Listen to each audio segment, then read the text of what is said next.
LNAV, VNAV, and LPV. It can be complicated to find your way. There are so many options. So, inside your cockpit, you may have some questions. What are the differences between all these approach types? What will ATC propose? And how can I fly it? During this presentation, I propose to make a time travel through the history of flight without visibility, from the beginning in the 20s to now. In fact, I will review all these approach types available through the history of flight without visibility. Let's start with in the 20s with the first airline, when the first airline was created, and began to grow the need to fly by night. In France, the Latécoère airline for mail delivery from Toulouse to South America was the first to use aeronautical lighthouse to help the pilot to navigate by night. In fact, it was the first navets available. In 1929, Jimmy Doolittle was the first person to perform a total flight without visibility, just using instruments. And we see that in the 30s, new means were created to help the pilot. ILS, GONIO, NDB, and VOR was created to bring electronic means to the pilot in order to localize itself and help for the landing. And in 1938, the first ILS approach was created. Up to the 70s, there was only, as Xavier says earlier, there was only navets to locate itself, DME, VOR, and ILS. In fact, there was no complex system on board, only receivers of data coming from ground navets. The approaches were divided in two categories. The precision approaches, where a vertical guidance is proposed, so the well-known ILS, and the non-precision approaches, when there is no vertical guidance provided, so the classical navets, VOR, or DME, or NDB. The revolution really occurs in the 80s, with a new generation of aircraft, with a new system on board, the flight management system, and the inertial reference systems. Thanks to this new system, it has been possible to have access to the aircraft position and to display it on a moving map on the navigation display on the cockpit. It has also been possible to have access to the distance to threshold. So it could be very useful now to check the altitude distance to localize itself on the vertical plane. It also allows the creation of the AirNav concept, area navigation. In fact, this is the possibility to create waypoints whenever you want, not based on a ground navet, so just by their coordinates. And it's also possible to be guided from a waypoint to another waypoint thanks to a lateral guidance on a defined flight plan, and the procedures are now coded in a navigation database loaded inside the system. And it also finally proposed a vertical guidance in barometric based on a vertical profile defined in the FMS. The CDFA concept was there born, CDFA for Continuous Descent Final Approach. But it is a barometric guidance, but it is really what you can say it's a non-board landing system without the use of ground reference. In the 90s, the improvement came from the space. The GPS constellation is now fully serviceable and operative, and it brings a new position, the GPS position, with an accuracy, a certain accuracy, and an integrity. An integrity is an accuracy with a higher level of thrust. For example, when all is operative in an aircraft in a GPS with a GPS position, the accuracy is around 20 meters, and the integrity is around 0.1 nautical miles, so 180 meters. Thanks to this integrity parameter and accuracy parameter, it has been possible to create the PBN concept, performance-based navigation. You all heard about that, about PBN, RNP, And there were several presentations on that previously in a previous symposium, so I will not enter into the detail now. We talked earlier about the getting to grips with RNPR that will be modified. In fact, we will create a getting to grips with performance-based navigation. So it will include RNPR, but also other PBN operation, and also explaining the concept of PBN and so on. So as Dominique told you earlier, this getting to grips will be available in July. In fact, it's technically finished. We are just publishing it. Today, I will only focus on the approaches, on RNAV GNSS approaches, and on RNAV RNP, also known as RNP-AR. So first, RNAV GNSS. It is an RNAV procedure, so a weapon can be created wherever you want. They are not linked on a ground naved. In addition, there is a required performance that is asked for this procedure. The required value is 0.3 nautical miles between the final straight leg, between the FAF and the missed approach point, and 1 nautical miles elsewhere, so in initial, intermediate, and missed approach segment. You can have various types of minima for this kind of operation. You can have LNAV-only minima. In this case, the obstacle clearance is performed the same way that for a classical NAVED procedure, in VOR or NDB procedure. So the monitoring of your vertical profile regarding obstacle clearance is the same that for a normal NPA, non-precision approach. So using the cross-check altitude distance. In fact, you will also use the fact that there is some step-down fix, so you will check the altitude crossing the step-down fixes. If the minima is LNAV-VNAV, in this case, the obstacle clearance is now based on a defined profile. So the monitoring will also be based on this defined profile, coded inside your FMS, and you just will have to monitor the vertical deviation. There is also another minima, which is the LPV minima. I will come back later. Now let's talk about RNAV RNP, the other operation that was created at this time, well known as RNP-AR. RNP-AR offers the ultimate solution for procedure designer because we have a lot of flexibility that has been added. The possibility to perform turn after the FAF, the possibility to have low RNP value down to 0.1 nautical miles, and the fact that the protection area, the margin has been reduced. So it allows to have a lot of design flexibility, and it was created especially for mountainous area, terrain in a remote area, in mountainous area.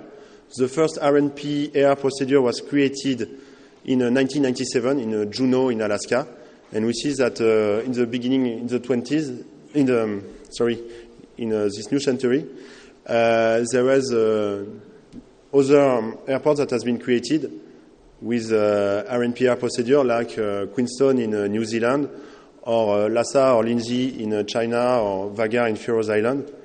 All these locations can have now more accessibility thanks to RNP-AR procedures.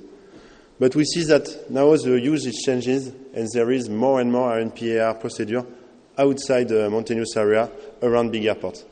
I will come back on this later. RNAV RNP and also RNAV GNSS are considered as classified as non-precision approaches, even if we have a quite precise position in laterally thanks to the GPS use. The vertical guidance is in barometric. So now let's move to this new century and talk about a new concept introduced, which is differential GPS. The goal of this new functionality is to enhance the accuracy and the integrity of the GPS position, and especially using reference stations. And it's also allowed to have access to a precise GPS altitude. So it's as precise that we can perform a vertical geometrical guidance. Two solutions were created, the GBAS for ground-based augmentation system and the SBAS for satellite-based augmentation system. First, let's talk about GBAS. In fact, how it works. A reference station on ground and the aircraft receives the data from the GNSS constellation. The reference station in the vicinity of the airport knows its exact position and can compute a difference. This data is sent via VHF to the aircraft. And with this differential data, the aircraft can compute a GPS augmented position, included vertically. Other data are transmitted. It's a final approach segment data, which are the anchor point coordinates, the course, and the slope. And thanks to this data, the MMR inside the aircraft can compute a virtual beam identical to an ILS beam, a geometrical virtual beam, and the aircraft can be guided as an ILS using glide slope and lock mode. It is to notice that one GBAS installation can provide information for various runway with a different channel, and that's why we can have more and more GBAS initiative because there is less cost that putting an ILS facilities at each runway ends. It is to notice that GLS is considered as a precision approach, like CILS, and is charted as GLS. Now let's talk about SBAS. It's easy, it works the same way, but it is not one reference station on ground near the airport. It is a network of reference stations that also receive the data, that also compute differential position. The data is not sent via VHF, but via a geostationary satellite. Thanks to this data, it works the same way. The aircraft will receive it via geostationary satellite, compute an augmented position. The final approach segment data are not transmitted. They are directly coded inside the navigation database. And the same way, the MMR will compute a geometrical virtual beam. And the same way, can be flown as an ILS. But the difference comes from how it is charted. SBAS approaches are charted as AirNav GNSS with LPV minima, which means that it is classified as a non-precision approach. But we see that the angular protection is the same as an ILS or a GLS. The vertical guidance is geometric, and the minima can be as low as 200 feet, so equivalent to Cat 1. So, okay, it is classified as a non-precision approach, but as you see, clearly the characteristic of a precision approach, it's just a name, it's just a classification. You have to consider it like a precision approach. So now, you know the theory, all these approach types. You know what are the different approaches. But what will ATC will propose you when you will come from landing? First, the ILS. ILS is still the first choice, and it will stay the first choice for a long time. I will not enter into the detail or how it works or how can you fly it, because it's your daily operation to have ILS approaches. Can also be cleared for a GLS approach when the airport is equipped and when your aircraft is also equipped with that. As you see in this chart, there is more and more GBAS initiative all around the world. You can see a map of last year's, for example. There will be half points, the half of all this initiative. There is more and more initiative because GBAS can save cost for airport infrastructure. For Airbus aircraft, the GBAS capability is managed by a dedicated SB available on A380, A350, A330, and A320. It requests a specific MMR, and we have the Cat 1 autoland capability. It works clearly the same as an ILS. Same SOPs, same way to select the approach, and so on. And it is to notice that we are working with our MMR manufacturer with ground facilities to have a Cat3 Autoland capability in the future. But it is studies for the moment. When you are not, where a precision approach is not available, for example, in case of ILS maintenance and so on, you will be, I'm sure, clear for an AirNav GNSS approaches. This type of approach is replacing all non-precision approach based on ground navets. More and more, there is AirNav GNSS approaches. You will have the opportunity to reach LNAV VNAV minima. In this case, you will need to use vertical managed mode and so on. And you can reach also LNAV only minima. In this case, we recommend you to use the vertical management as advisory guidance. Maxime will make a presentation later on this, talking about the guidance mode that you can use in this case. This guidance mode has a well-known final APP mode, available since long time on Airbus aircraft, and the quite new FMS landing system, which is an ILS lookalike mode based on barometric. Regulation in place for AirNav GNSS is the EASA AMC 2027 for LNAV only and LNAV VNAV minima. As all PBN operations, the compliance is indicated in the AFM when your aircraft is capable. And all Airbus aircraft equipped with a GPS are capable of this kind of operation. There is a limitation on S300 for the moment, S300 and A310. It is limited to LNAV only, but we are working to have also a baro VNAV capability. For the moment, you need to do an OPS approval for this kind of operation, but it will be removed in a future EASA regulation. In fact, in future EASA regulations, there will be no more OPS approval requested for all PBN operations except RNPR. If you want to reach LPV minima, the Airbus solution for SBAS capability is the SLS function.